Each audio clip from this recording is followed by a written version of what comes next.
딱 반발 더 깊게 들어가는 뉴스 프레스룸입니다. 러시아 내에서 우크라이나와 벌이는 전쟁에 대한 국민적 지지가 80%에서 25%로 뚝 떨어졌다고 합니다. 이 뚝 떨어진 게 놀라운 게 아니라 아직도 25%가 지지한다는 게 놀랍네요. 프레스룸 날씨부터 알아보겠습니다.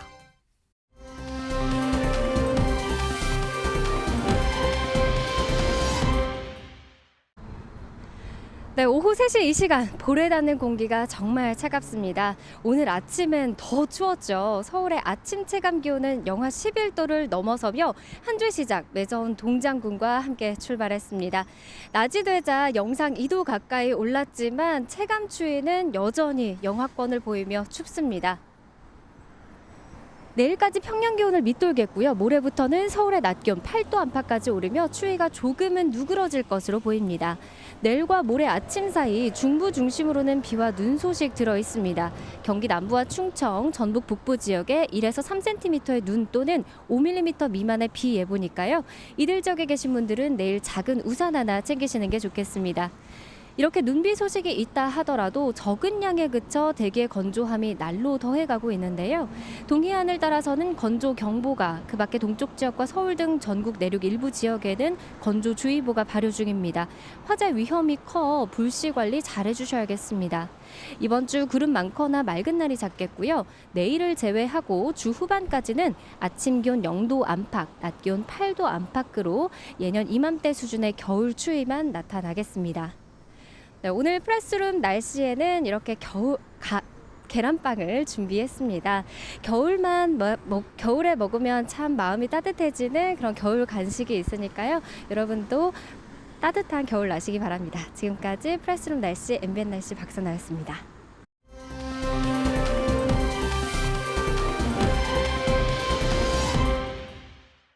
네, 오후 3시 지금 이 시각 가장 핫한 소식을 전해드리는 뉴스리 바로 만나보시죠. 이태원 참사 당시 부실 대응 의혹을 받는 이임재 전 용산서장과 이 4명에 대한 영장 실질 심사가 오늘 열렸습니다. 조금 전인 오후 2시부터 이 서울 서부지법에서 구속 전 피의자 신문이 진행되고 있는데요. 이후 윗선 수사의 향방을 결정할 분수령이 될 것이란 관측입니다. 네, 체감 온도가 영하 10도까지 떨어진 오늘 서울 상계동의 아파트에서 오늘 오전 8시쯤 18,000여 세대 난방 공급이 중단됐습니다. 열수송관에 누수가 생겼기 때문인데요. 한때 굵은 수증기 기둥이 높이 치솟는 모습이 목격되기도 했습니다. 담당 지자체인 노원구청은 오늘 저녁 8시 무렵까지 열 공급이 중단될 것으로 보인다고 밝혔습니다. 윤석열 대통령이 지난달 30일 차기 당권 주자 중 한 명인 김기현 의원을 독대했다는 소식이 들어왔는데요. 친윤계가 미는 후보다 김장연대 얘기까지 나왔었죠. 하지만 저희 프레스룸 취재 결과 윤 대통령은 김기현 의원뿐 아니라 모든 당권 주자를 돌아가며 만날 것으로 보입니다. 더 자세한 이야기 전해드립니다.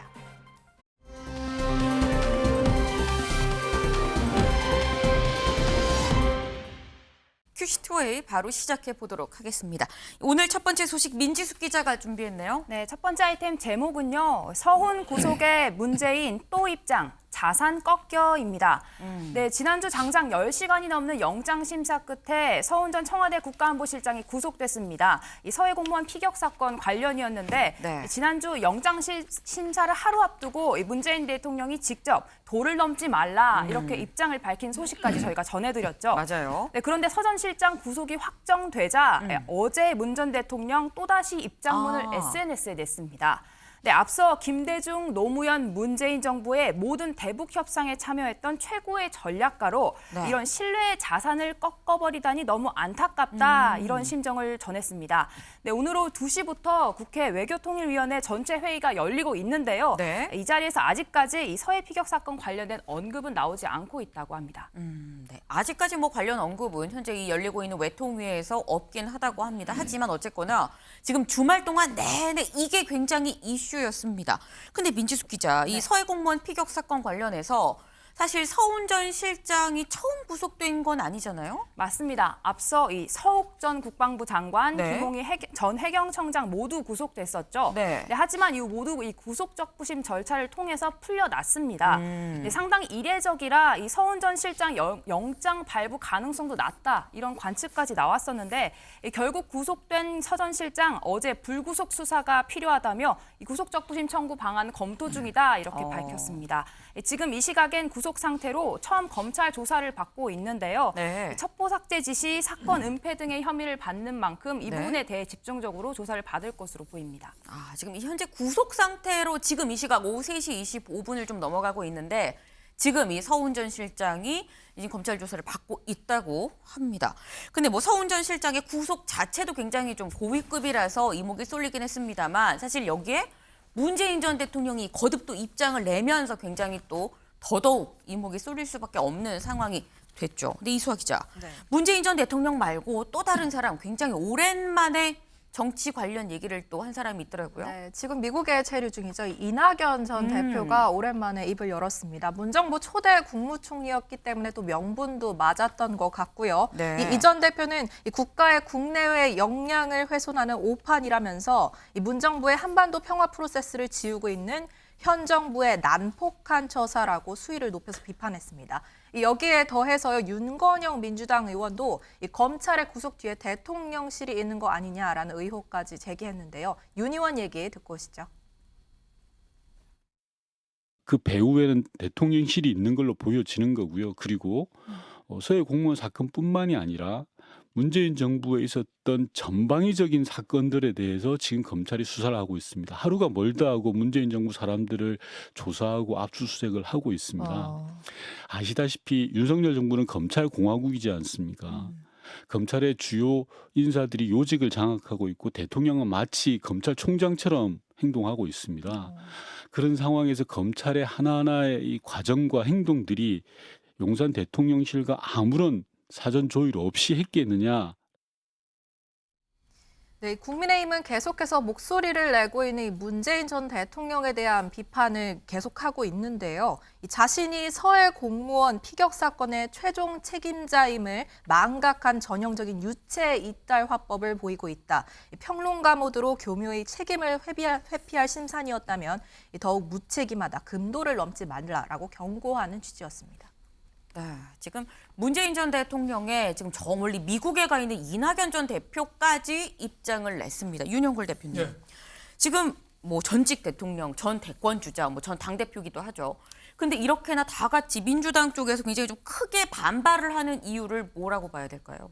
아무래도 뭐 문재인 대통령이 이번에 그 서해 월북 조작 사건이라고 하죠. 지금 구속이 3명이 됐었잖아요. 네. 구속 적부심으로 뭐 2분은 나오긴 했지만 네. 뭐 구속 상태로 봐야 되고 문재인 대통령을 직접 겨냥한 거니까 문재인 대통령 친문 입장에서는 총 공세로 반격에 나선 거다. 뭐 이렇게 볼 수 있겠습니다. 제가 보기에는 뭐 구속할 사유도 법원에서 받아들여졌고 네. 또 월북이 아닌 증거가 많았는데 월북으로 몰아간 거 여기에 대해서 많은 정황이 지금 수사 결과가 새 정부 들어와서 많이 나왔거든요.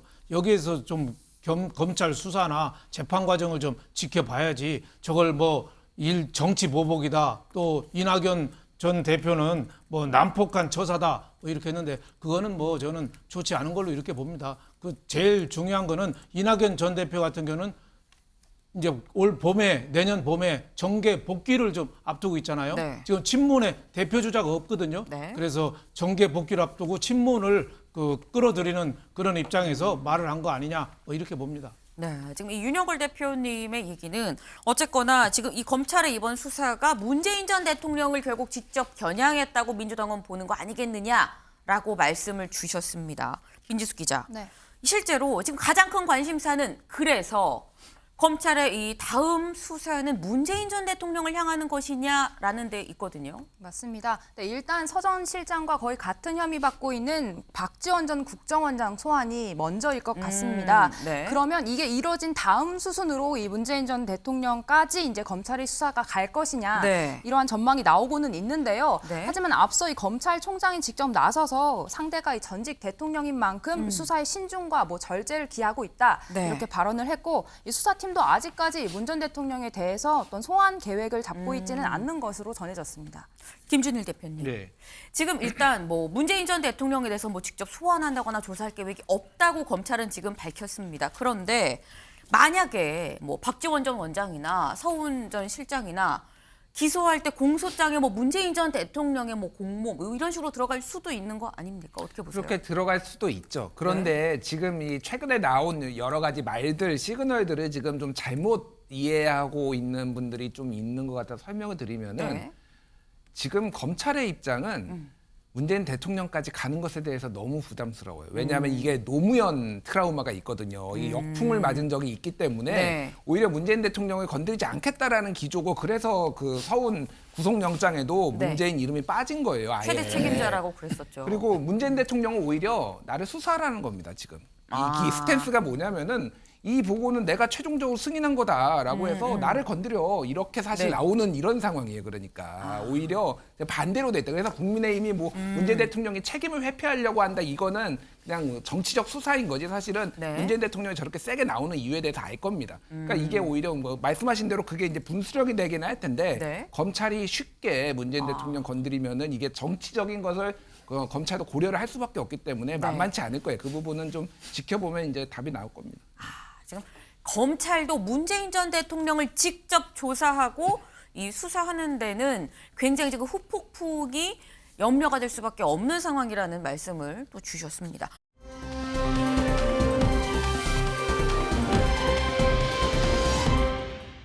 다음 민지수 기자가 준비했네요. 네, 매주 이어지는 대장동 재판 소식 전해드리겠습니다. 네. 제목은요, 남욱, 이재명 씨알도 안 먹혀. 기자회견 생략한 이입니다. 네, 현재 2주째 이 남욱 변호사에 대한 증인 신문이 이어지고 있습니다. 네. 오늘 재판에서는 이 김만배 씨 변호인이 남욱 씨에게 이 검찰 진술 조서에 대해 따져 묻는 시간이었는데요. 네. 이 자리에서 남 변호사 입에서 그간의 태도 변화를 원점으로 되돌리는 원점으로? 듯한 파격적인 발언이 나왔습니다. 네. 이 바로 남욱 씨 이재명 대표 씨알도 안 먹혀라고 한 건데요. 네. 이 추측이라 함부로 말할 수는 없지만 다 네. 그 아래에서 한 거다. 그러니까 어. 이런 로비 관련된 범죄 혐의가 이 이재명 대표 본인보다는 그 측근들에 관련된 것이다. 이렇게 책임의 화살을 돌리는 듯한 이야기를 했습니다. 사실 이 발언 지난해 입국 과정에서 이 남욱 변호사 한 언론사와 인터뷰한 내용이죠. 맞아요. 네, 그 생각이 지금도 변함이 없느냐라는 네. 김만배 씨 변호인의 질문에 네. 지금도 공식적으로는 안 먹힌다라며 이렇게 다시 한번 답한 겁니다. 네, 현재 김만배 씨 측 이 발언처럼 이 남욱 변호사의 진술이 그때는 맞고 지금은 틀린 점 없는지 계속해서 캐묻고 있는데요. 네. 이 남욱 변호사의 발언의 신빙성에 대해 문제 제기를 계속하고 있습니다. 오늘 재판에서도 정말 로비 관련해서 이 김만배 씨에게 들은 게 맞느냐, 또 그 돈이 간 걸 직접 확인한 게 맞느냐, 네. 과장했던 건 아니냐 이런 질문을 연이어 쏟아냈습니다. 지금 이 남욱 변호사가 말하는 족족 지금 다 논란이 되고 있습니다. 그동안 뭔가 태도 변화를 하는 거 아니겠느냐라는 생각을 했었는데 다시 또 처음에 입국할 때 그 얘기 이재명은 CR도 공식적으로 CR도 안 맥힌다 뭐 이렇게 얘기를 했습니다. 윤영걸 대표님. 네. 근데 이 얘기만 딱 놓고 보면은 그럼 이재명 대표는 이 사안에 대해서 모르고 뭘 했다고 한다면 김용 정진상이 한 거다라고 들리거든요. 그렇게 해석이 가능하죠. 공식적으로란 말을 붙이긴 했습니다. 방점을 공식적으로 붙여야 되는 건지 이재명 대표는 문제가 없다는 건지 어떻게 보십니까? 뭐 공식적으로 그런 거니까 자기는 여태까지 전원 들은 거를 전하는 식으로 얘기를 했거든요. 네. 그러니까 자기 생각을 얘기한 거니까 거기에 대한 책임은 없이 말하는 거죠. 저는 남욱 변호사가 네. 검찰보다도 한 수 우에서 있는 그 노회한 법률가다 이렇게 봅니다. 그래서 어떻게 보면은 검찰을 갖고 놀았다고 그럴까요? 네. 좀 심하게 얘기하면은 옛날에 왜 법꾸라지라는 말 있잖아요. 네, 네. 그것처럼 법 위에서 지금 있는 거 아닌가 이런 생각이 들어요. 이번 과거에 귀국하기 전에 대장동 사건 때문에 미국에서는 이재명 대표는 관련 없다고 했거든요. 네. 근데 들어와서는 그 이번에 그 법원 그 교도소에 있으면서 구치소에서 나오면서 한 얘기는 뭐 김용한테 민주당 대선 경선 앞두고 20억 요구받았다. 대선 후보에게 20억 주겠다면은 준다면 싸게 먹힌다고 생각했다. 네. 그 관련서를 또 얘기했거든요. 네. 근데 이번에는 또 그 직접적인 함부로 추측이니까 말할 수 없다 이런 식으로 얘기를 했어요. 네. 그래서 이번에 검찰하고 가장 협조적인 사람이 유동규하고 남욱이거든요. 네. 그래서 남욱이 이번에 검찰 구형을 딱 1년 받았어요. 김만배는 5년 받고 네. 저 곽상도는 50억 관련해서 15년 구형 받았는데 네. 가장 낮은 뇌물도 아니고 정치자금법으로 1년 받았거든요. 네. 그래서 이 법적인 것도 상당히 덜었으니까 자기 나름대로 소신 있게 어떻게 보면 얘기하는 거다. 뭐 이렇게 생각됩니다. 이번 검찰의 가장 위기 관리 측면이 남욱 변호사 입이 아닌가 저는 이렇게 생각합니다.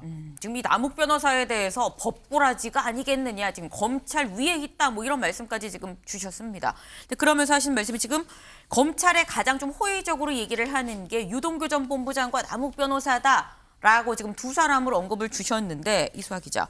사실 남욱 변호사 말고 유동규 전 본부장도 오늘 공판에 출석을 했거든요. 근데 보니까 유동규 전 본부장은 오늘 뭐 별다른 얘기가 나오는 게 없고 오히려 다른 재판이죠. 다른 사건으로 또 주목을 받던데요. 네, 유동규 전 본부장이 새로 변호사를 선임했다 이런 소식이 들려오고 있는데 네. 이게 국선 변호인이라서 또 주목을 받고 있습니다. 함께 네. 기소된 뭐 김용 전 부원장 그리고 남욱 변호사 같은 경우에는 이 사선을 돈을 많이 들여서 쓰고 있거든요. 여기와 좀 대조적이라고 볼 수 있기 때문에 경제적인 어려움이 있는 거 아닌가라는 추정이 나오고 있고요. 이 유 전 본부장의 금전 사정이 이렇게 악화된 이유는 뭐 여러 가지 말이 있습니다만 뭐 전처와의 이혼 과정에서 위자료 좀 문제가 있었다. 아니면은 뭐 이미 많은 돈을 이 대장동 재판에 썼기 때문이다. 말은 많은데요. 네. 이 유 전 본부장 자신은 지난 10월 석방 때도 본인은 이 대장동에서 이익이 없다는 취지로 말을 하면서 네. 얻은 것이 없다. 계속 빚이 7천만 원이다라고 주장해온 바 있습니다. 그렇군요. 빚이 7천이다. 그래서 또 한편으로 생각을 하면 대한민국 국민 중에 7천만 원 빚 없는 사람이 또 있나라는 생각이 없잖아. 좀 들기도 하는데 어쨌거나 지금 이 검찰 수사가 지금 계속 진행이 되고 있죠. 이 검찰 칼끝이 결국은 이재명 대표를 향하는 게 아니겠느냐라고 다들 지금 생각을 하고 있는데, 민지숙 기자. 네. 이재명 대표 오늘 죄송합니다. 이 취임 100일을 맞았습니다. 근데 100일하면 보통 기자회견을 열거든요. 오늘 기자회견 열었을까요? 네, 오늘 별도의 기자회견 생략됐습니다. 네. 이재명 대표 대신 최고위 발언으로 이 100일 메시지를 가름했는데요. 영상으로 직접 보고 오시죠. 민주당 지도부 출범 100일을 맞았습니다. 지난 100일 동안 민주당은 국민과 당원들의 간절한 여망을 받들기 위해서 민생과 민주 투 트랙을 중심으로 변화의 씨앗을 뿌려왔습니다. 정권의 불공정한 권력 행사 그리고 부당한 권력 남용이 우리 사회를 두려움과 불안 속으로 밀어넣고 있습니다. 질식하는 민주주의를 반드시 지켜내겠습니다. 네, 이 대표 이 대장동 수사 등 이 자신에 대한 사법 리스크 직접 언급하진 않았죠. 네. 하지만 이 정권의 불공정한 권력 행사, 부당한 권력 남용 이란 표현으로 현재 검찰 수사를 자신을 향한 정치 보복용 야당 탄압이다 이렇게 비판했다라는 해석이 나옵니다. 네, 이렇게 이 대표의 좀 침묵이 길어지고 취임 100일 기자회견까지 생략을 하면서 여당에선 말이 많습니다. 국민의힘에서는 이 민생은 없었고 이생만 있었다. 그러니까 이재명의 생존만 있었다라는 취지로 이 취임 100일을 평가하면서요. 네. 이 범죄 혐의를 회피하기 위해서 기자회견도 못하는 건 정말 재앙이다. 재앙이라는 표현까지 쓰면서 강하게 비판하는 모습이었습니다. 이 사실 취임 100일을 맞으면서 이재명 대표한테 이 이목이 쏠렸던 이유가 과연 이 사법 리스크 관련해서 그럼 유감 표명을 하고 넘어갈 것이냐 안 하고 넘어갈 것이냐 이 부분 때문에 사실 이목이 쏠렸었는데, 김준일 대표님. 예. 이번에 유감 표명도 없고 기자회견도 없었어요. 이재명 대표한테는 오늘 굉장히 좀 곤혹스러운 하루가 아닐까 하는 생각도 듭니다. 어떻게 보십니까? 일단 그냥 봐도 네. 딱 좀 힘 빠진 거 보이지 않으신가요? 힘에 요즘 뭐 메시지 내는데 굉장히 힘이 없어요. 예, 여러 가지로 곤혹스러운 상황인 것 같습니다. 일단 당대표, 민주당 당대표가 100일 기자회견을 안 한 게 굉장히 이례적이에요. 그쵸. 이해찬, 뭐 이낙연, 송영길 다 했거든요. 그리고 이재명 그 당대표도 본인이 성남시장 때, 경기도지사 때도 100일 때 다 했어요. 네. 그러니까 원래 이제 이때는 뭐 미래 비전을 얘기하고 보여주고 설명도 하고 이런 것들을 만드는 게 좀 자연스러웠는데 지금은 말씀하셨다시피 그냥 뭐 기자회견하면은 소환 조사에 응하실 겁니까? 유감 표명 언제 하실 겁니까? 근데 이 모든 이게 뭐 미래지향적인 뭐 이재명 대표 입장에서는 미래지향적인 얘기가 단 한 개도 안 나오고 제목으로도 안 나올 것 같다라고 이제 판단을 한 것 같은데 피해도 어차피 피해도 이렇게 기사가 많이 나올 텐데 그냥 제가 이재명 대표였으면 저는 기자회견을 하지 않았을까 그런 생각이 듭니다. 근데 유감 표명은 계속 안 할까요? 좀 타이밍을 볼 것 같아요. 근데 아직은 지금 얘기하는 거는 검찰이 지금 소설을 쓰고 있다라는 주장이잖아요. 그쵸. 이런 상황에서 유감 표명을 하는 거는 또 강성 지지자들한테도 조금 뭐 이런 여러 가지 고려를 해야 될 게 있기 때문에 네. 더 만약에 물증이 좀 나온다든지 이렇게 됐을 때는 피할 수 없을 때 정말 그때 이제 하지 않을까 그렇게 보여집니다. 네, 그리고 유감 표명은 좀 더 타이밍을 보지 않겠느냐라는 말씀을 지금 주셨습니다. 지금 사실 이재명 대표가 이 본인의 어떤 사법 리스크에 대해서는 굉장히 좀 말을 아끼고 있죠. 하지만 이 대표 대신 나서는 게 당입니다. 지금 민주당에서 검찰 독재정치 탄압대책위원회를 꾸렸어요. 그리고 이 위원장이 박범계 의원인데 민지숙 기자, 네. 이 박범계 의원이 좀 재밌는 얘기를 했더라고요. 맞습니다. 이 박범계 의원 이 정치인에 대한 매운맛 질문으로 유명한 한 예능 프로그램에 나왔는데요. 네. 이 자리에선 발언이 아주 재밌습니다. 두 가지 선택지 중에 하나를 무조건 골라야 했는데요. 네. 보기 1번이 월드컵 16강에 진출하는 대신 이재명 대표 기소되기. 네. 보기 2번은 네. 16강 진출에는 실패하고 대신 이재명 대표 기소 안 되기였습니다. 네. 이 밸런스 게임에서 박 의원의 선택은 네. 이재명 대표의 불기소가 아닌 16강 진출이었다고 합니다. 아. 네, 뭐 박의원의 발언이야 뭐 예능 프로그램에서 그런 거니까 뭐 네. 넘길 수는 있는데 네. 이 민주당 내에서 비명계를 중심으로 좀 심각한 얘기가 나오고 있습니다. 이 대표의 사법 리스크를 우려하면서 뭐 재창단 이런 얘기까지 나오고 있는 건데요. 김종민 의원 얘기 먼저 들어보시죠. 이 당내에서 어떤 식으로든지 저는 변화의 움직임이 있을 거다. 개혁의 움직임이든지 아니면 심지어 재창당 수준의 변화가 필요하다. 이런 목소리가 전 내년에 좀 생길 거라고 봅니다. 이 전 대표가 당에서 어떤 역할을 하리라고 보세요? 지금 이낙연 대표가 우리 당의 어떤 뭐 역학관계에 개입을 하거나 참여하는 게 아니에요. 네. 그래서 저는 뭐 내년 6월 이후에는 그분도 이제 참정권이 있고 피선거권이 있으니까 어떤 선택을 하게 될지 모르지만 현재로서는 이낙연 대표를 중심으로 해서 어떤 일이 추진되거나 네. 또 어떤 방향으로 갈 거다. 이거는 제가 보기엔 조금 안 맞다고 봅니다. 네, 뭐 당장은 아니지만 이낙연 전 대표를 주축으로 해서 좀 새로운 움직임이 있지 않겠느냐라는 전망을 했는데 친명계의 반응도 봐야겠죠. 이 장경태 의원은 분당이 일어난다면 여기가 아니라 저기서 일어날 거라라고 일축하는 모습이었는데요. 저기가 어딘지 직접 확인하시죠. 저는 분당 서울은 처음 들어봤고요, 사실. 글쎄요, 저희가 분당할 만한 지금 거리와 동력이 있나? 라는 생각도 들고요. 오히려 지금 저는 더 위기가 국민의힘에 있지 않나, 내부에서. 이재명 대표가 이 공천을 전행할 가능성 때문에 분당한다? 라기보다는 윤석열 대통령이 이 여러 전당대회 과정에서 관저 정치를 하면서 개입하는 우려가 훨씬 더 큰 것 같거든요. 그렇기 때문에 만약 분당 가능성이 있다면 국민의힘이 더 큰 거 아닌가라는 생각을 하는데요. 네, 장경태 의원, 이 분당이 일어난다면 여당에서 먼저 일어나지 않겠느냐라고 말하는 모습이었는데 아까 김종민 의원은 다시 들어보니까 이낙연 전 대표 중심이 아닐 수도 있다. 다만 분당 움직임이 있을 수는 있다라는 취지로 얘기한 것 같습니다. 네. 윤영걸 대표님. 네. 분당 얘기가 지금 약간 처음에 박영선 전 장관이 얘기를 하면서 이렇게 화제가 됐다가 좀 사그라드는 것 같았는데 이젠 계속 나옵니다. 분당 가능성 얼마나 보십니까? 저는 뭐 상당히 높다고 봅니다. 왜냐하면 총선이 이제 내후년 네. 2024년 4월이면 총선이거든요. 네. 지금 내년 봄부터 이제 몸을 풀어야 돼요.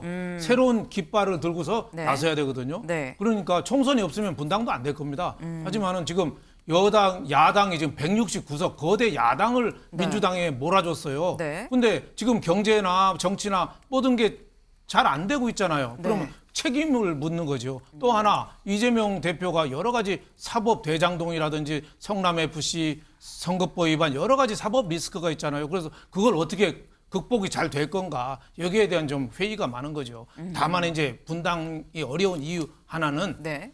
깃발을 뽑는 리더가 잘 안 보이는 거죠. 옛날처럼 YS, DJ, JP라든지 네. 아마 과거에는 뭐 안철수 국민의당이라든지 뭐 이렇게 새로운 인물들이 좀 있어야 되는데 지금 나오는 인물은 그 좀 이낙연이라든지 뭐 저 좀 몇 분들이 좀 어떻게 보면 참신한 이미지가 좀 아니거든요. 네. 그 한계가 좀 있다 이런 생각이 좀 듭니다. 네, 지금 분당 가능성은 굉장히 큰데 새로운 기치를 내걸고 나설 리더가 잘 보이지 않는다는 말씀을 주셨습니다.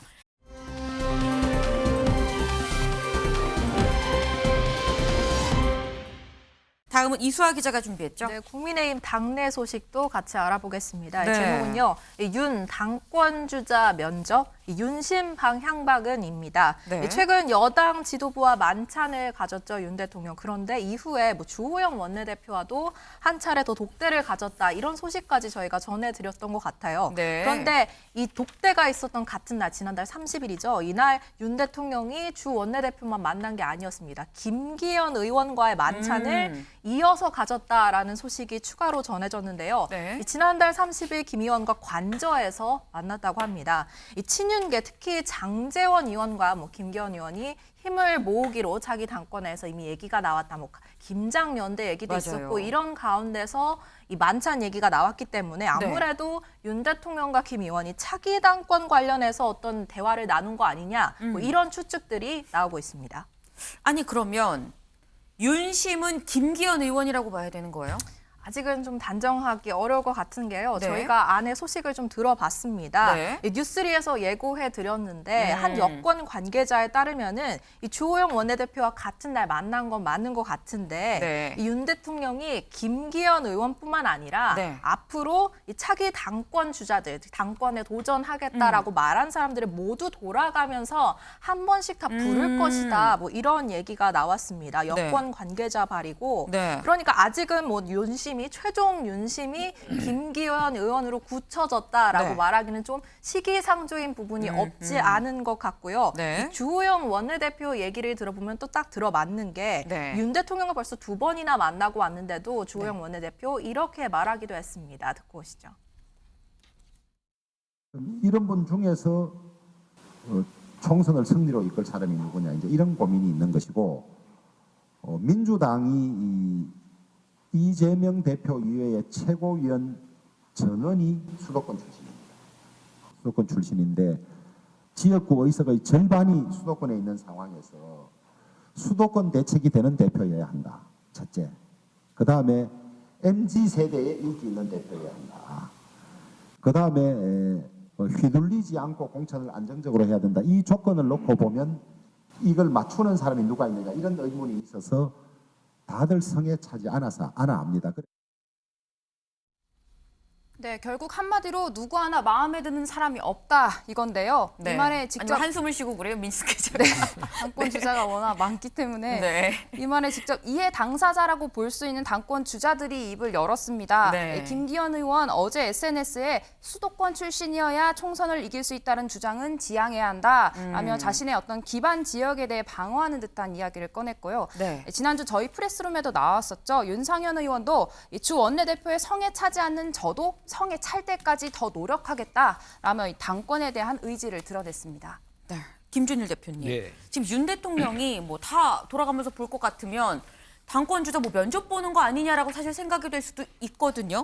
그럼 주호영 원내대표가 마음에 드는 사람이 없다. 이게 윤심의 마음인 걸까요? 어떻게 보십니까? 그러니까 여기에 굉장히 많은 게 좀 숨어 있어요. 네. 일단은 이런 거 하라고 관저 정치를 우리가 좀 이렇게 용인한 게 아닌데 관저 정치라고 하면은 여당도 부르지만 야당도 부르고 시민사회 뭐 이런 다양 원로들도 듣고 이런 거를 하라고 관저 정치인데 지금 딱 여당의 당대표만 후보들만 따다다닥 불러서 하는 거. 네. 그것도 굉장히 이상하고 그러니까 그럼 대통령 마음에 드는 사람만 당대표를 해야 되나요? 그러니까 이게 너무 노골적인 당무 개입이라서 저는 깜짝 놀랐어요. 역대 대통령 중에 이런 식으로 당대표 후보자들을 면접한 사람이 누가 있었나요? 그러니까 예전에 이제 총재 시절에 뭐 김대중 당대표하고 대통령이 하던 시절 이후에 분리된 이후에는 최소한의 당하고의 살짝 거리는 뒀거든요. 네. 외견상으로 어떻게 몰래 불러서 이렇게 뭐 얘기도 하고 그랬지만은 너무 노골적이다. 사실은 이게 저는 약간 이게 당연하게 받아들이면 안 된다고 봅니다. 이게 약간 비정상적인 상황이에요. 그러니까 네. 당대표를 면접을 하는 상황. 그리고 그러면은 다 부를 것 그랬거든요. 다 다 만날 것도 아니에요. 부르면 가야 되는 겁니다. 그러면 대통령이 부르면은 이게 네. 지금 워딩에 그런 사실 게 전하는 숨어있어요. 사람 말이기 때문에. 그렇죠. 그런데 거기에 네. 이미 대통령이 우위에 있고 부르면은 다 와야 된다라는 게 깔려 있는 거예요. 이 여권 관계자에. 자, 그럼 제일 궁금한 거. 네. 유승민 전 의원 부를 건가요? 당대표 후보군에. 그러니까 궁금해집니다. 저도 궁금한데 이 네. 안에서도 정말 누구를 부르고 누구를 안 부르는지를 가지고 또 정치를 하고 누군가는 갈라지는 이런 상황이 올 거라는 거예요. 저는 그래서 굉장히 부정적으로 봅니다. 이런 거는 은근히 좀 하셨으면 좋겠는데 뭐 이미 노골적으로 하셨으니 어떤 뭐 좀 뒤를 봐야 될 것 같아요. 예. 네. 근데 사실 잠깐 그럼 윤심은 대체 어디 있는 건가 궁금해지는데 민지숙 기자, 네. 윤심이 한동훈 장관한테 있다 뭐 이런 해석도 나옵니다. 이런 이야기도 나옵니다. 이 수도권이어야 하고 MZ세대에 소구하면서 새로운 인물 꼽아보면 결국 한동훈 장관밖에 없다 이런 해석이 나오는 건데요. 네. 이 박지원 전 국정원장 오늘 한 라디오 방송에서 이렇게 이야기했습니다. 직접 듣고 오시죠. 주호영 원내대표가 아주 신중하신 분이거든요. 예. 지금 당대표로 나온 사람들 성에 차지 않는다. 그러면서 다시 한동훈 얘기가 나오니까 저도 대표를 나오지 않고 내후년 총선에 나올 것이다. 그랬는데 기류가 바뀌는 것 아닌가. 결국 윤 대통령의 성에 차는 후보는 한동훈인가. 더 이렇게 한번 띄워가지고 윤심이 한동훈에 있다 하는 것을 띄웠을 때 국민 반응과 당원 반응을 보는 것 아닌가. 네, 하지만 주호영 원내대표 자신의 발언이 한동훈 장관의 힘을 실어주는 게 아니냐 이런 분석이 나오자 네. 이 특정인을 염두에 둔 건 아니다라며 어디까지나 일반론을 이야기했다고 선을 그었습니다. 윤여걸 대표님 짧게 여쭤보겠습니다. 지금 보니까 뭐 박지원 전 원장부터 야권에서 약간 이렇게 얘기를 하고 있는 것 같아요. 한동훈 장관이 윤심이다 어떻게 보십니까? 저는 그건 박지원 전 국정원장이 그냥 하는 얘기 수리수리 마술이다. 그냥 수리수리 분석이다. 마술이다. 저는 신빙성 전혀 없다고 봅니다. 왜냐하면 한동훈 장관이 당 대표로 나간다? 그러면은 지금 대장동 수사부터 서해 사건부터 모든 탈원전부터 정치보복 프레임에 그대로 빠져들어가는 거예요. 그리고 국회의원이나 대권까지는 정치 초보가 할 수 있는데 당 대표는 정치 검찰하던 사람이 법무부 장관 하다가 바로 당 대표 간다? 이거는 정당 정치를 완전히 무시하는 거라 윤석열 정부가 굉장히 어떻게 보면 치명적인 실수가 될 가능성이 있어요. 가장 순리는 저는 법무부 장관 잘하고 2024년 총선에 나가서 국회의원하고 그다음에 2027년 대권 도전하고 이 순리를 놔두고 왜 당대표를 해요? 그러면 당도 망하고 대권도 다 엉터리가 되는데 저는 박지원 전 의원 그냥 하는 얘기라고 봅니다. 네, 윤 대표님 너무 구체적으로 이 한동훈 장관의 앞으로 이 정치 행보를 짜주셔서 나중에 한 장관 캠프에 가시는 건 아니겠죠? 네.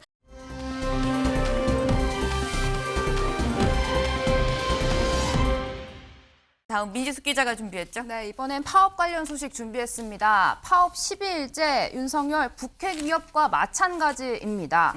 네, 윤 대통령 어제 오후 관계장관 회의 소집했죠. 이 자리에서 앞선 이 시멘트 분야뿐만 아니라 다른 분야에도 업무 개시 명령 발동을 즉시 준비하라 이런 이야기를 했는데요. 영상으로 직접 보고 오시죠.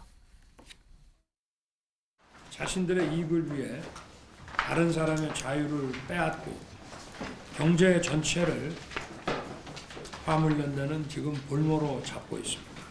조직적 불법, 폭력 행위에 대해서는 법과 원칙에 따라 그에 상응하는 책임을 끝까지 묻겠습니다. 정유, 철강 등 추가 피해가 우려되는 업종은 즉시 업무 개시 명령을 발동할 수 있도록 준비하고 네, 윤 대통령 이 공식 발언뿐 아니라 이 최근 참모들과의 비공개 회의에서 발언이 더 조명을 받고 있습니다. 이 화물연대 파업이 북핵 위협과 마찬가지다라는 발언을 했다는데요. 핵은 안 된다는 원칙에 따라 대북 정책을 펴왔다면 지금처럼 북핵 위협에 처하는 일 없었을 것이다라며 이 같은 강경한 발언을 했다고 합니다. 네, 그런데 이 윤 대통령의 강경 기조가요 정부 대응에 그대로 반영이 되고 있습니다. 오늘부터 이 기재부에서 업무 개시 명령을 따르지 않은 않는 운수 종사자 행정 처분에 들어가겠다라고 예고를 했습니다. 이 업무 개시 명령 처음에 불이행하면은 원래는 30일 이하 운행 정지 이거 맞는 거거든요. 근데 네. 여기에 더해서 유가 보조금 지급을 1년 제한하고 그리고 고속도로 통행료 감면 제한에서도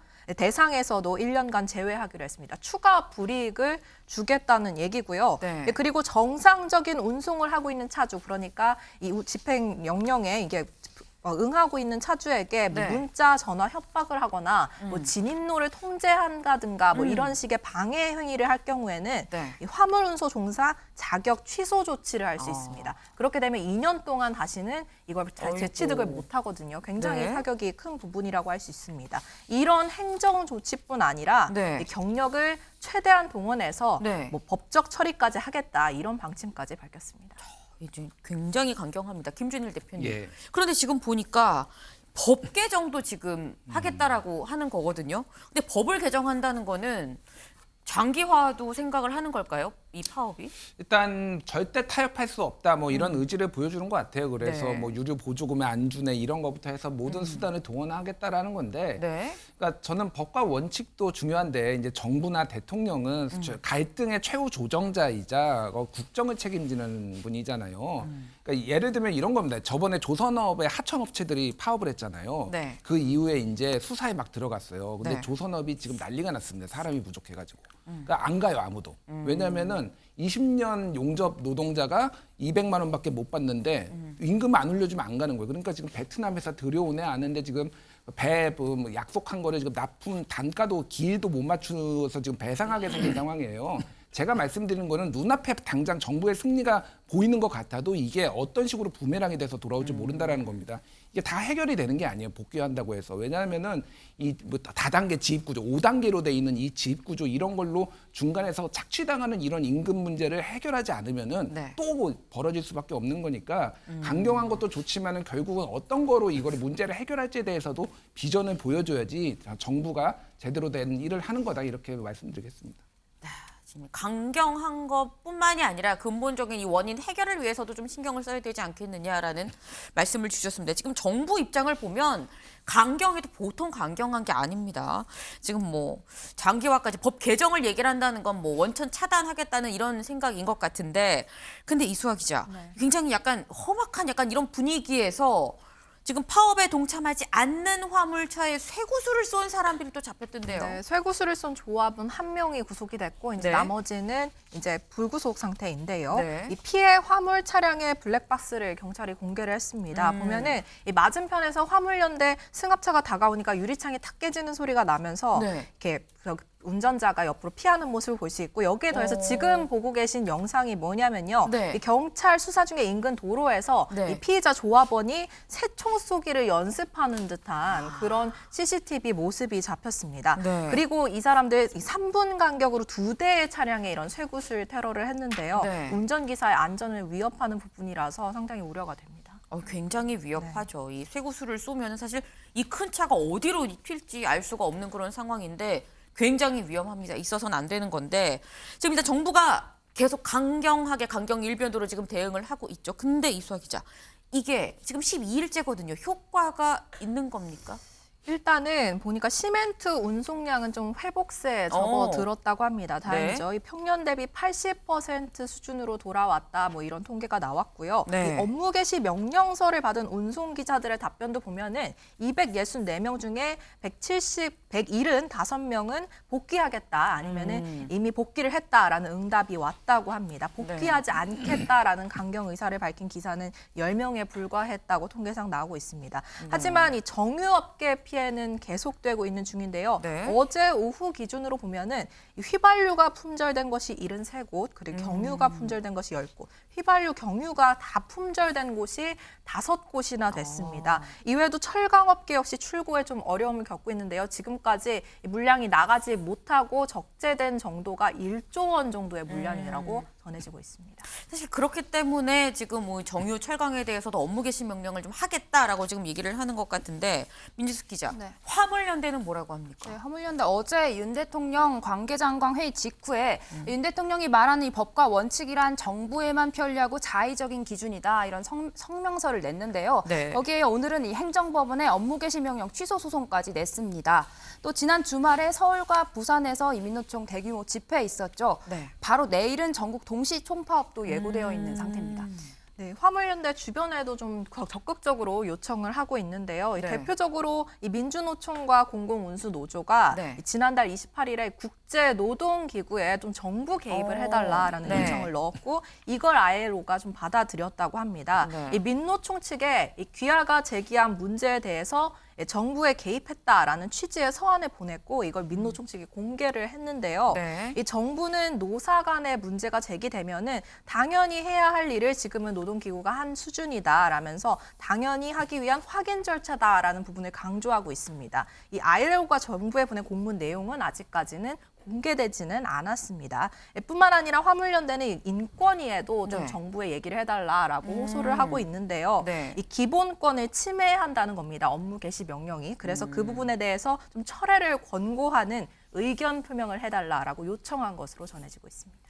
네, 지금 저희가 항상 거의 매일 이 화물연대 파업 소식을 전하면서 정부랑 화물연대 노조가 지금 너무 극과 극, 강대강으로 맞서고 있다라는 얘기를 좀 빠짐없이 드리게 되는 이 상황이 참 안타깝습니다. 근데 이수아 기자, 이렇게 지금 갈등이 심화됐을 때 누군가 이 가운데서 중재자 역할을 해야 하는 사람이 있어야 되는 거잖아요. 사실 그런 기구가 어느 정도는 마련돼 있습니다. 네. 대통령 직속의 이 노사정 사회적 대화 기구인 네. 이 경사노위 저희가 몇 번이나 소식을 전해드렸는데 여기에서 나서야 되는 상황으로 보이거든요. 이 야권 인사들을 그런데 종북 세력, 뭐 김일성주의자 이렇게 말하면서 청문회장을 당시 시끄럽게 했던 이 김문수 경사노 위원장이 현재는 그 위원장직을 맡고 있습니다. 그러면 김 위원장은 이 문제에 대해서 어떻게 생각하는지 한번 듣고 오시죠.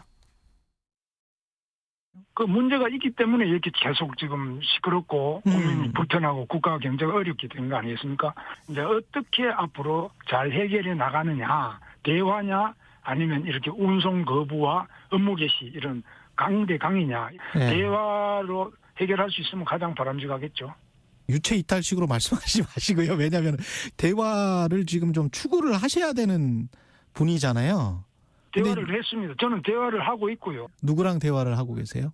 이제 대화를 한 부분은 화물연대의 관계자들하고도 대화를 하고, 예. 그 정부 측하고도 제가 하고 있습니다. 타협이 잘 안 되니까 제가 타협이 돼서 왜냐하면 주무장관, 원희룡 장관이 이미 발표를 했지 않습니까? 발표한 게 이제 타협인가요? 아니 11월달 이미 발표하면 끝난 거죠. 왜냐하면 발표하면 끝난 겁니까? 안전운임제를 이미 하겠다, 3년 더 하겠다고 발표했지 않습니까? 네, 이 김문수 위원장 발표하면 끝난 거 아니냐라는 이 말을 했습니다. 지금 중재자 역할을 좀 잘 해줬으면 좋겠다라는 생각이 드는데요. 그런데 민지숙 기자, 네. 지금 상당히 좀 힘든 상황입니다. 서로 간 제가 볼 때는 좀 대화가 조금 소통이 이루어지지 않고 있는 상황인 것 같은데 이런 상황에서 지금 윤 대통령 지지율은 또 올랐어요. 맞습니다. 윤 대통령 5달 만에 여론조사 지지율 40% 선에 다다랐습니다. 네. 38.9%로 2주 전보다 5%포인트 올라 이 상승세를 계속 이어가고 있는데요. 네. 60%대를 유지하던 부정평가도 7월 조사 이후 처음으로 50%대로 내려갔습니다. 이 화물연대 파업에 대한 정부의 원칙적인 대응이 긍정적으로 작용했다. 이런 분석도 나오고 있는데요. 네. 국민의힘 정당 지지도는 함께 소폭 상승했지만 아직까지 민주당이 국민의힘을 여전히 앞서고 있는 상황입니다. 윤영걸 대표님, 네. 지금 화물연대에 대해서 굉장히 좀 강경하게 나오는 이런 모습이 오히려 지지율 상승으로 이어졌다는 분석 동의하십니까? 아무래도 지금 영향이 상당히 크지 않느냐 싶어요. 지금 뭐 우리나라 노동운동의 시금석이 되잖아요. 네. 그래서 지금 이달 말에 이제 일몰제로 그 안전운임제가 끝나는데 네. 거기에 대해서 파업에 대해서 강하게 대처하는 거 상당히 뭐 좀 보수나 중도층 지지자들까지 좀 안정감을 주는 거 아닌가 뭐 이렇게 생각됩니다. 그리고 또 이따 다루긴 하겠지만 네. 월드컵 선전도 또 영향이 상당히 또 있지 않느냐 이런 생각이 좀 듭니다. 네. 아니 지금 안 그래도 말씀을 주셨습니다. 이수아 기자.